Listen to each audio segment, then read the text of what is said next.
rubs the lotion on its skin or else it gets the hose again.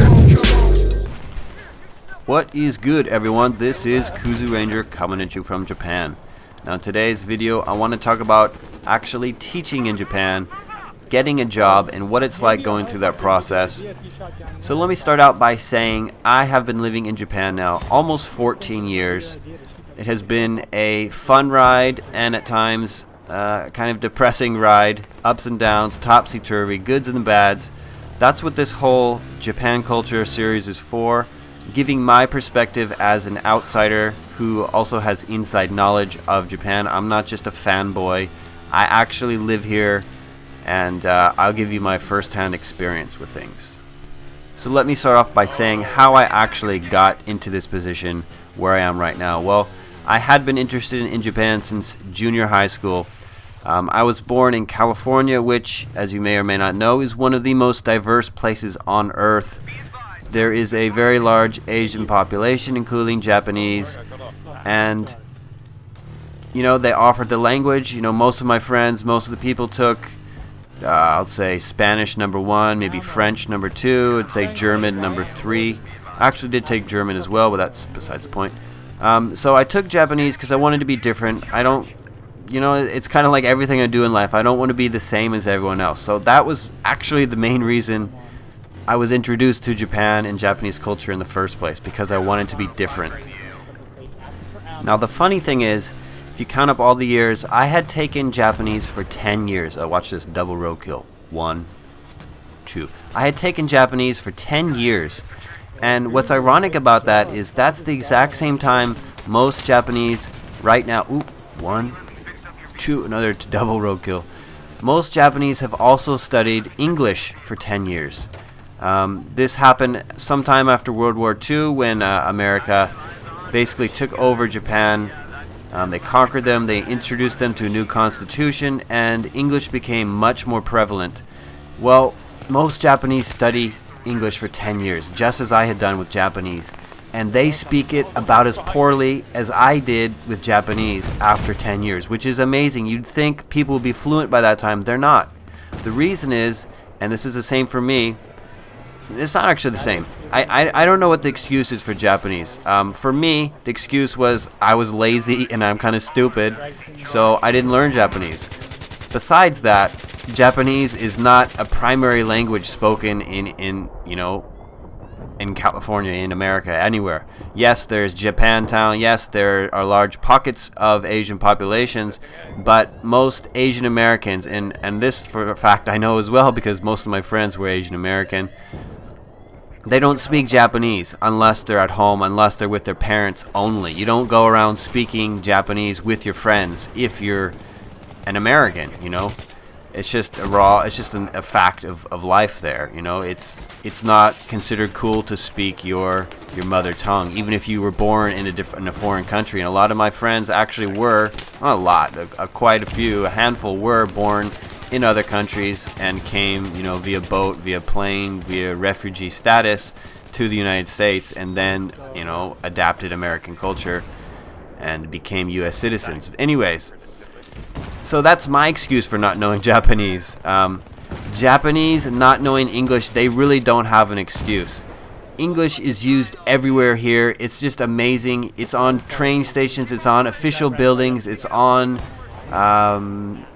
street signs, dealerships, car rentals, everything has English in Japan, and yet no one uses it, no one speaks it. It's just like this cool little status symbol, basically. Look at us, we're kind of Englishy, we're kind of American-y, we're kind of foreign, we're Western, look at us, we're cool. It just kind of boggles my mind because English should be used better. People here are smart.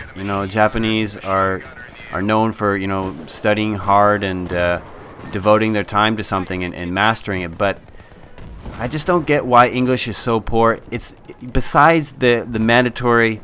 It used to be, like I said, from junior high. Now it is mandatory to take English starting in elementary school, and I do think this will help because kids who are 6 and 7 years old learning English, they'll be learning it, for fun. It'll be more like game time for them. and they'll absorb it much quicker. It'll be a bigger advantage than starting it from junior high and being forced to take something you don't want to do. You know, junior high, that's the worst time to start something, actually, being forced to do it, because you have no motivation. In fact, if you don't like it, it's gonna have the reverse effect. You're gonna hate doing it, and you're gonna be worse and worse at it. So this is a good start, and I think the Japanese made a smart move there. But still, on top of that fact, kids here, you know, their parents force them to go to cram school. I might do a whole video just on that. Cram school, you know, they being sent to these afternoon classes basically right after school, so maybe 4 o'clock, 5 o'clock, and they'll study there for a couple hours. You know, maybe they'll do different topics like, you know, math or science, but English is one of these things. You know, conversation schools is still a huge business here, even though it's not as big as it was in the 90s. But people spend so much money on English. I mean, I have coworkers who, despite having me in the fucking office to speak English with, they don't want to speak it with me. They don't want to speak it with the other guy in our other big branch who is there just to teach English. They don't want to speak it with us, so they're embarrassed, whatever. So they take it outside on their own. They pay extra money for it. And they'll study it like on the weekends. On Saturday they'll be going to English lessons, which is just amazing. Why don't you fucking speak with 2 native English speakers who are in your fucking company already? Whatever. So they're spending money on it, and they still don't know it. They think it's cool to study it, but they don't actually try and use it, so they're never gonna be efficient and proficient at speaking English. And I just don't get it. It's like they like for example right here, you go to English classes and yet you don't try and speak it to anyone. Why is that? Why don't you actually try speaking it? I mean, I don't know. Everyone has their reasons, so I can't judge every single individual case. But English should be more often used. It's everywhere in the media. It's everywhere with kids. Cool stuff. It's in songs. It's in shirts. It's in food labels. It's everywhere, and yet people don't want to speak it. But you can find English jobs. Let me just say, if you do want to come to Japan, by far the most easy job to secure is as an English teacher. And the good thing for you guys who are not in the UK or in US or Australia, New Zealand, etc., if you are not a native speaker of English, you can still teach English. There are some places that require you to be a native speaker. The way I got here was through the JET program, the JET program, which is a fabulous way to come to Japan. Your starting pay is basically a guaranteed 300,000 yen. You know, in US dollars, that's just about $3,000 a month, which is pretty damn good for a first job. And they take care of everything. They took care of my apartment. They gave me a bank account. They gave me, you know, furnished apartment near the school, near a train line, and it was nice. There was no pressure. I highly recommend doing the JET program. If you are within your last year of graduating college, apply for them. If you're already past 30 or something, you're not going to get in. I can guarantee it. They basically just want young people, and especially not even you know, postgraduate. They want undergraduates who are around 22, 23 years old to apply. And if you are going to apply, do it before your last year, because I believe the process took me about 9 months. So it's a very competitive thing to get accepted to. And coming from California, coming from a major country like the United States, there are a limited number of positions, because it's kind of like affirmative action. They don't want 100% of the people to be from the US or the UK. They want people from different countries. They want to get some, you know, Europeans in who may not have, you know, heard of this. They want to get a variety of people to come here, basically. So the bigger the country you come from, the more, you know, main country I'll say, the harder it is actually to get in. Anyways, so what is it like? Once I got here, it was great. They took care of everything for me. They gave me an apartment. They found me, you know, a place near a train line. They got it furnished. There's, you know, a sofa. There's food in the cupboard. Everything was ready for me, and it was a great experience. The teachers were really nice. I just highly recommend JET. There's very few people that have bad experiences with them, because they just provide you with so much. This is a actual government, Japanese government sponsored job, and these jobs are guaranteed. They're not gonna, they're not gonna backfire you, and they're not gonna, rescind their contract. When you get that, you're in.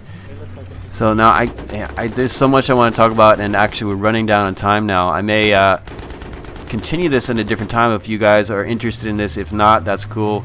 But there's just so many things I can talk about getting jobs here. I've done conversation schools. I hated them. I've done part-time English teaching. I hated it. And it really depends on what you get, what your company's like, and what your boss is like. But give me any questions you want to talk about. I'll answer them to the best of my ability. Tell me what else you want to hear about Japan and about Japanese life or about culture here, and I will get to it. Thanks for listening, guys. This has been Kuzu Ranger. Thanks for watching. Boo.